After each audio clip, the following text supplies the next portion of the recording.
Is it really your position that the mother who willfully kills her own child by abortion is never guilty before God, and she should never face any consequences under the law? And I'm asking you, will you please not write letters to the state of Idaho to reduce the efforts and to eliminate the opportunity that we could speak for the preborn, and that not mothers, but that murderers can no longer murder children in my state? It could cost babies' lives. I mean, if a denomination is supposed to be like-minded believers, like-minded churches gathering together, then what is the point if the churches are not conservative? What's the point if most of the churches are liberal? I don't understand this desire to stay in denominations that have gone so liberal. They don't even know what a pastor is. They don't even know what life is. They can't even affirm the basic fundamental truths of Christianity.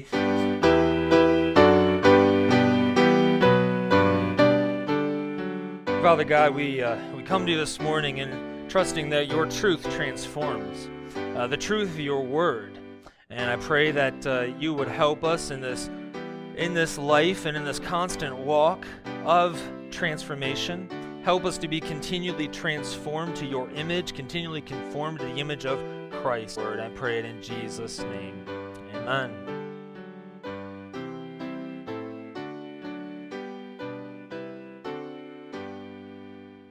Welcome to Truth Transforms. My name's Adam Markley. The goal of Truth Transforms is to transform hearts and transform minds through the truth of God's Word. If you're looking for a resource of biblical teaching and preaching, along with cultural commentary and discernment videos, then take a look around the Preaching for God's Glory YouTube channel, and you might consider subscribing. Today we're going to take a look at the Southern Baptist Convention meeting. They just met here for the 2022 convention, and we're going to look at some abortion discussion that they had on the floor. In the previous videos, I've done some discussion regarding the possible overturning of Roe v. Wade, did some biblical teaching regarding why such a strong reaction against that. And I also talked about a Louisiana bill that was going to completely ban abortion in Louisiana, and including the criminalization, penalizing the women that are coming to murder their babies. Well, there was an open letter that was written, and that letter was signed by several pro-life organizations, along with SBC's ERLC, the Ethics and Religious Liberty Council, their ethics wing.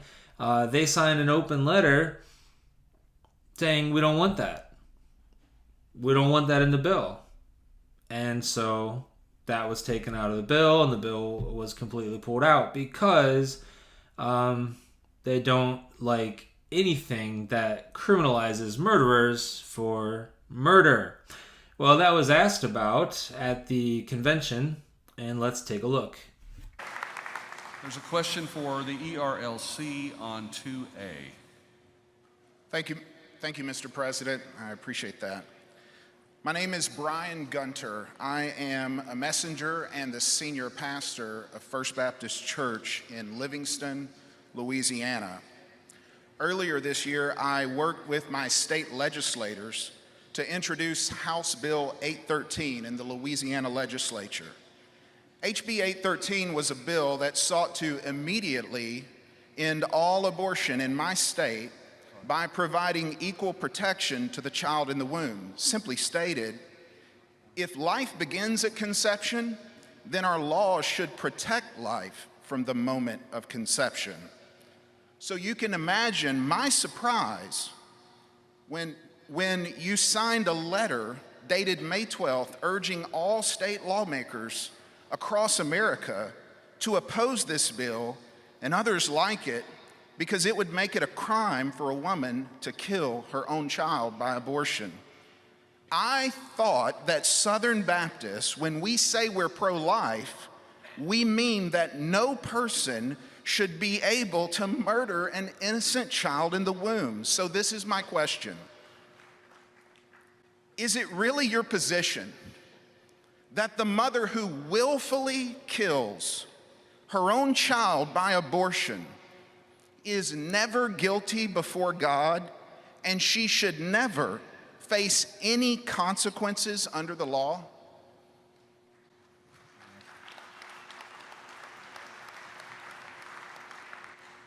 Thank you, brother, for that question. We're in a little bit of an unorthodox format here because I thought questions were coming Let at me the explain, end. But first of all, the chair made a mistake in interrupting at the time we interrupted to give the report on the election for second vice president.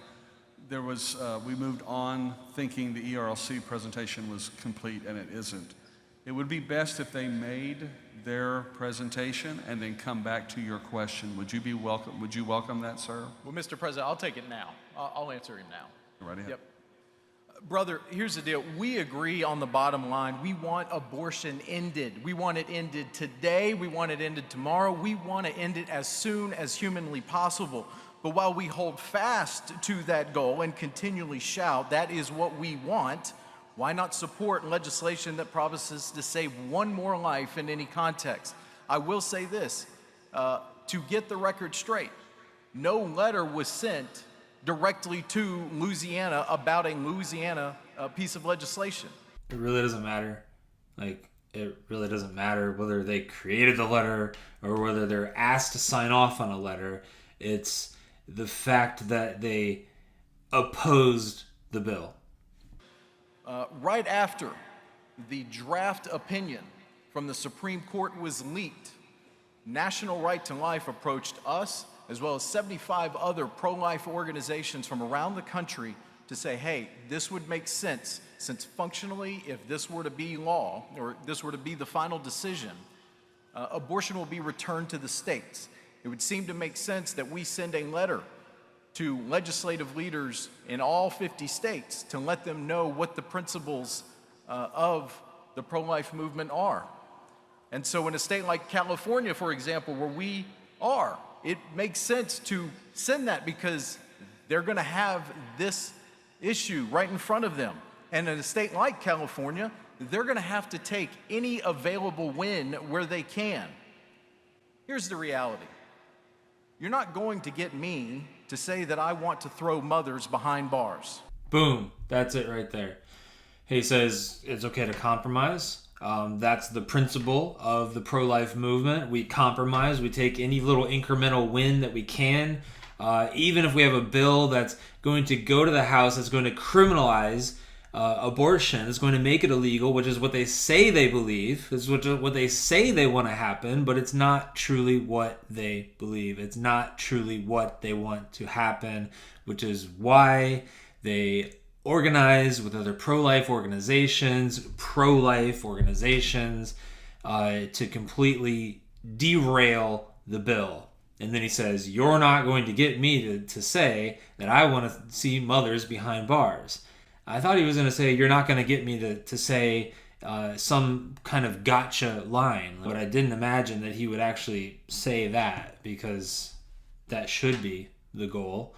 That should be part of the goal, is that there is criminalization, that there's penalty that goes along with abortion being illegal, murder being illegal. That's not the view of this entity. That is not the view of this convention. It is not the view of the pro-life movement. That was proven yet again today. I believe the same principles that Jesus used in John 4 and John 8 apply right here. Maybe instead of rushing in like a mob, we instead rush in with the truth given to us by the author of life, showing we are able to bear the burdens of others and offer the healing that comes with grace, just as has been poured out for us, Mr. President. So that demonstrates exactly where the SBC stands on this. It's no surprise that a motion was brought forward that the ERLC be abolished, because the ERLC continues to demonstrate that it is a pro-life organization that really, I would say, is a wing of the Democrat Party, with everything that comes forward, support for Black Lives Matter, Marxist organization, support for, they put out statements about George Floyd, they put out statements about everything that's culturally acceptable from the left, but they won't put out statements about life, the sanctity of life. They oppose bills that are going to actually abolish abortion. They continue to demonstrate again and again that really they're working for the Democrats. I think that if you want to start a career in politics and you're a Democrat, the SBC is the way to start. Go apply for the ERLC, get a job there, and you're well on your way to a Marxist political career, because that's exactly what they're doing. Well, there's some other things that came from the floor. Let's take a look at that. So the president of the ERLC, after that question, he finished his presentation, and then it went back to the floor for questions. And this guy had some questions for him, and he was in the middle of talking about the destructive nature of abortion, the destroying of the unborn, the tearing apart of the bodies, some very graphic things that he was saying. I didn't get it recorded fast enough to get that because I had stopped recording, but we're picking it up in the middle of what he was saying here, so I'll pick up the clip there. A Roe decision. Of those 1,600 who will be murdered in my state, 287 of them happen in my city, the city of Twin Falls, Idaho, where they are murdered. My question to you is direct, and I desire a direct answer. My question is, in November of 2022, I'm running for Idaho Senate because no one in my city and few in my state will stand for the preborn. So I'm running for this office, asking the citizens of the state of Idaho to appoint me to the state Senate. And I'm asking you, will you please not write letters to the state of Idaho to reduce the efforts and to eliminate the opportunity that we could speak for the preborn, and that not mothers, but that murderers can no longer murder children in my state?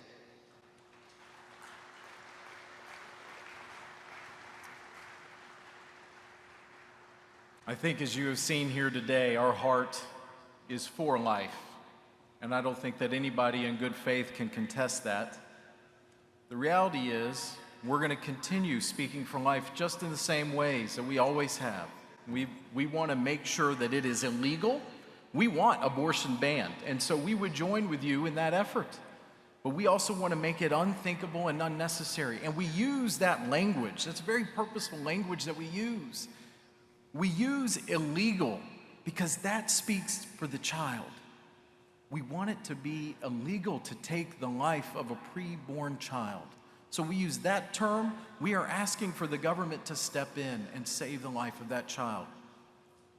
We use unnecessary because that's speaking to these mothers where they are. They are continually messaged by Planned Parenthood and the predatory abortion industry that preys upon them and sells them lie after lie after lie. And we want to offer them a different way. And we also use the word unthinkable.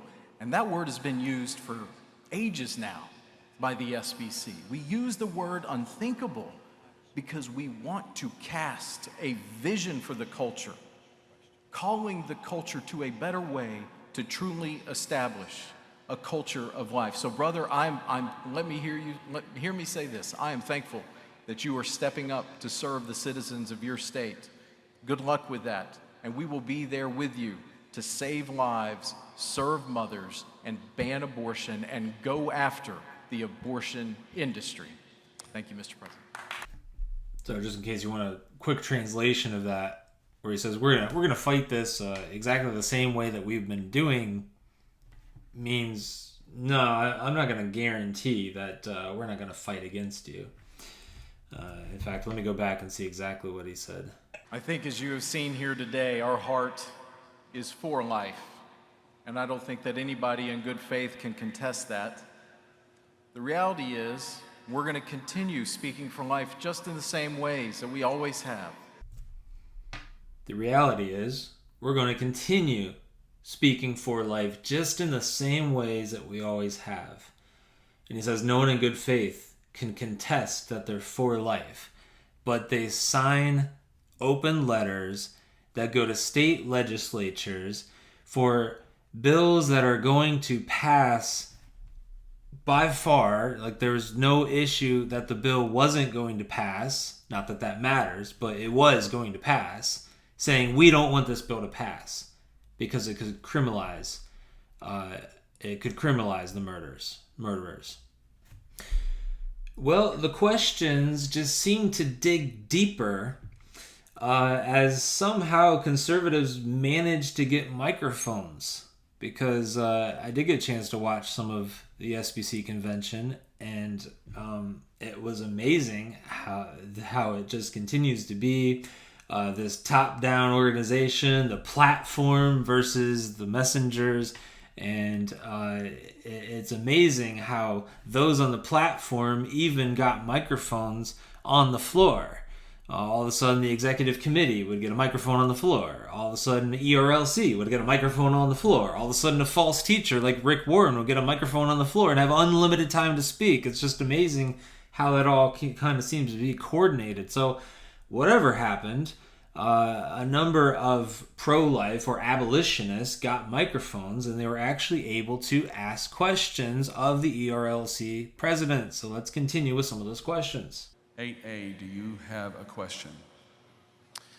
Yes, thank you. I'm Wes Brown, pastor of First Baptist Plummerville in Plummerville, Arkansas. The previous speaker rightly referred to a willful abortion as a sin.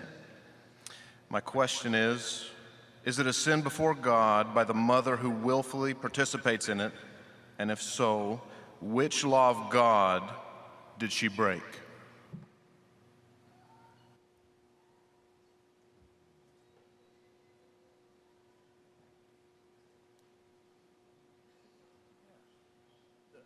The 10 Commandments, thou shalt not kill.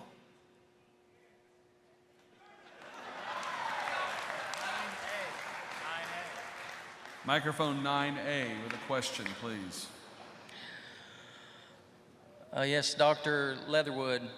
I'm My not name a is- doctor. Let me stop you there. I appreciate you. It looks like it's Jared. Jared, Yes, sir. I am not a doctor, so just call me Brent, please. Okay. Brent, I'm Jared Moore, messenger from Cumberland Homesteads Baptist Church. And I have a question about your slogan for Stand for Life, making abortion unnecessary. If you believe that abortion is a violation of thou shalt not murder, then you're saying making murder unnecessary, which implies that it's necessary. I think you should change it. If a mother sees that, she's going to think it's necessary. Unless she talks to y'all, it could cost babies' lives. All right, thank you. Yeah, that was hard hitting. And then it went back to him, and it was handed off to this lady that's leading things, and it was completely avoided. And I might play that or include a clip to that somewhere. But this just demonstrates that they don't believe in equal protection. They don't believe in the equal protection of the unborn. Murdering the unborn is very different to them than murdering a human that's been born. And That's also demonstrated by a resolution that was failed. The resolution actually never made it to the floor. It was never voted on because Bart Barber, the president of the Resolutions Committee, who's now the president of the SBC, certainly gutted much of the language that was very important for the Equal Protection Resolution. He did this along with others, including the acting ERLC president, who you've seen speak here in these video clips I've been playing. And the language was completely changed so that it was no longer an equal protection resolution, equal protection of the unborn, which would call for the abolition of abortion, criminalization, things like that. It was completely changed to just a very soft, generic, pro-life resolution, but definitely not the same thing. There was a very important language that was taken out of that. Here's a response. Would you like to speak to that? Thank you for that, Jared. I did touch on this in my previous answer, but actually, I'm going to let you hear from my colleague, Elizabeth Graham, who has done an incredible job. Let me just take a moment to say this. She's done an incredible job as our VP of Life Initiatives. Dr. Moore, when he was president, gave her a very tough assignment. He wanted to make sure that all of our life initiatives were housed under one office, and she has stepped up to lead so well, and she is leading our Stand for Life efforts, and she is going to respond more directly to you, Mr. Jared. Jared, I think you said you're at microphone 8. I can't really see you out there, but thank you for that question. So one of the things that I want to talk about is the fact that we have the incredible privilege of partnering with other like-minded organizations through a Collective Impact Alliance. And so as a part of our Collective Impact Alliance work, for the last 5 years, the ERLC has been the lead on church engagement for this work. It's 12 national pro-life organizations and ministries that work in various areas of the pro-life movement, representing adoption and foster care, baby rescue and intervention, legal and legislative. And we also, once a year, bring together a large group of pro-life organizations for that as well. And there's 100 ministries that are participating in that annually. And as a part of that work, we together have launched this initiative called Stand for Life. And the goal of Stand for Life for the conference and the agreed upon language is that we want to see, one, abortion illegal, which we discussed earlier. We want to see abortion unthinkable through seeing hearts, minds, attitudes, and behaviors changed through discipleship and curriculum in the gospel of Jesus Christ. And third, we want to address the underlying systemic drivers for why women find themselves in a position that they feel that they have no other option but to seek abortion. And so there are many things being worked on, but this was the call to action agreed upon by all organizations for that tagline. So we will do some work on behalf of Southern Baptists to advocate to include unthinkable and unnecessary. We heard the concerns. We have already made an adjustment, and I appreciate you sharing that with me directly and having the opportunity to respond to you. Thank you. Thank you, Elizabeth. Thank you, ERLC, for your report. I thank your staff and your board. God bless each and every one of you. Well, judge for yourself. Does it seem like an organization, at least at the denominational head, the leaders, the platformed leaders, those that bring forth their initiatives, does it seem like an organization that really is committed to biblical morality, equal protection for the unborn under the law, the criminalization of murder? If someone shoots someone in the head and they die, we call that murder, and that person is criminalized. Now, sometimes that's done in a back alley. So should we make it legal? I don't think so. And I don't think, because we make it much more difficult for women to go and have an abortion if it is illegal, that we should keep it legal just because it'd be hard for them to have an abortion, or it could be done in a back alley. And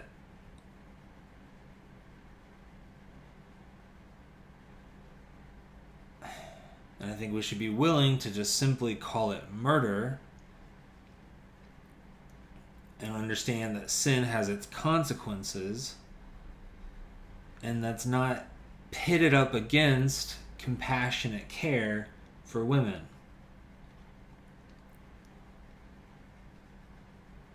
We don't treat other sins that way. Sin has consequences.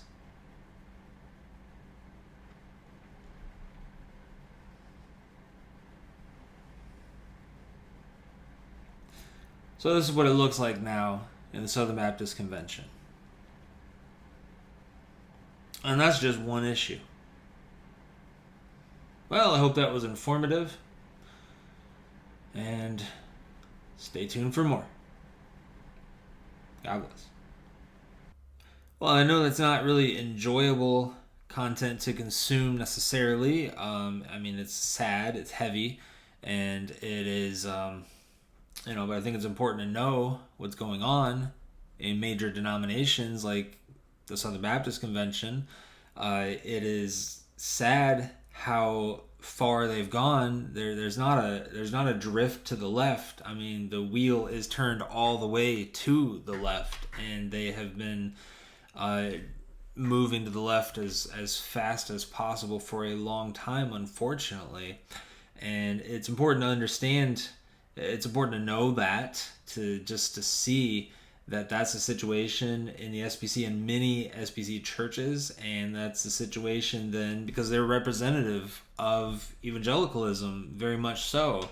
The largest Protestant denomination in America, and much of evangelicalism follows their lead, and their lead is an acceptance of much false teaching. CRT and many really woke ideologies and everything that's kind of related to that has seeped into the SBC. It's been in there for years. I preached about CRT after Resolution 9 and to a Baptist congregation that was not a part of the SBC, but I felt it was important for them to be aware of it. And we see just how far this has come. I said after Resolution 9, this cracks the door wide open for Marxism to spread all through the SBC and then all throughout all of evangelicalism, and that's exactly what we've seen happening, and we've seen it spreading throughout this country, and it's very sad.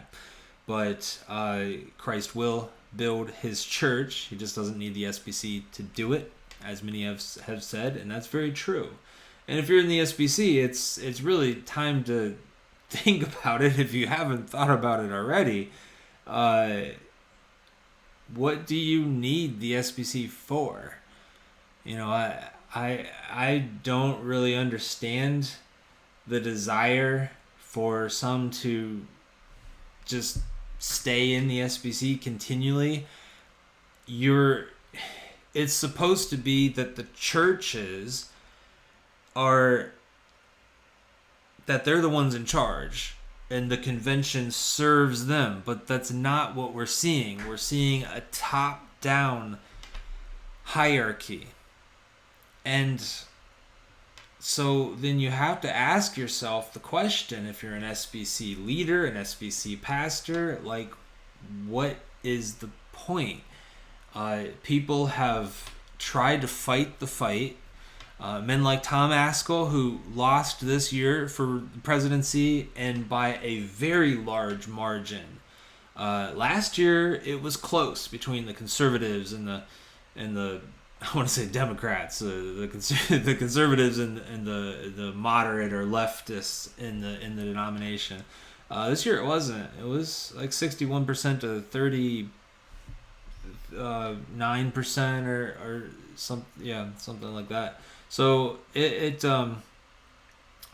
was pretty bad. It was a pretty bad loss. And I understand only 7% of churches are represented, but the conference or the convention is a very large representation of the denomination and the beliefs of the denomination. And when they pass liberal resolutions and reject conservative resolutions and don't let those conservative resolutions make it to the floor, and when I say they, I guess I'm referring to the executive committee. I'm referring to maybe the Pope, who's the chief parliamentarian, who he seems to be the Pope of all of the SBC. And under him would be the president and the executive committee. That seems to be the structure. I'm not saying that I know that all, but just watching it, that sure seems to be how it plays out. And it's such a top-down hierarchy. I don't know how any Southern Baptist can say in good faith that we're autonomous. We're autonomous. No, the SBC is bringing initiatives your way. They're directing you. And yes, you can push back, but it just means that you're going to be completely ignored. So what kind of resource are they for you? They're really just fighting against you if you're a conservative church. So those are certainly some things to pray about and think about if you're still in the SBC. And if you have those that are in the SBC, at a very minimum, just disconnect from your regional leaders. Just disconnect and do your own thing. Just say, well, we're here. We don't need the denomination.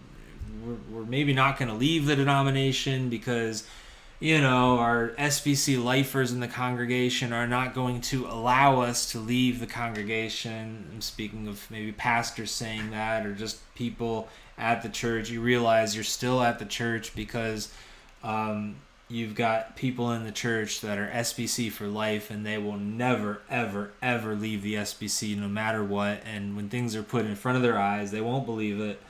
So you're still a part of the SBC out of necessity, but you don't have to be involved.